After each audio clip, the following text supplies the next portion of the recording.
ल सुरु हामीलाई चाहिँ यहाँ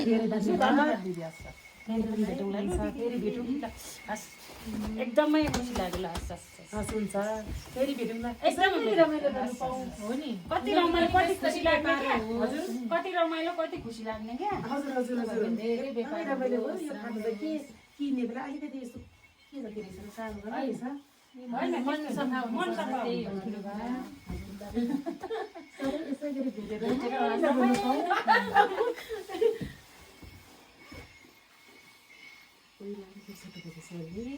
थ्याङ्क यू धेरै धेरै धन्यवाद झन् तपाईँ त मेरो आमा पनि सानो त्यही माथि यति धेरै राम्रो गर्नुभयो थ्याङ्क यू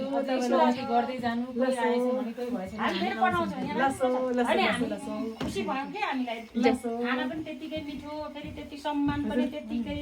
अनि व्यवहार पनि बोली व्यवहार पनि एकदमै मन पर्यो धेरै धेरै धन्यवाद बास पनि राम्रो रहेछ कि बस्ने ठाउँ पनि राम्रो खै कस्तो छ कि साङ्ग्रिला होटलको दिदीले चाहिँ हामीलाई यहाँ स्वागत भन्दा पनि अब बिदाई पनि स्वागत पनि भनौँ न लु अब सधैँ बसिराख्न नपाउने फेरि आउँछु ल है त फेरि भेटौँ ल जरा ल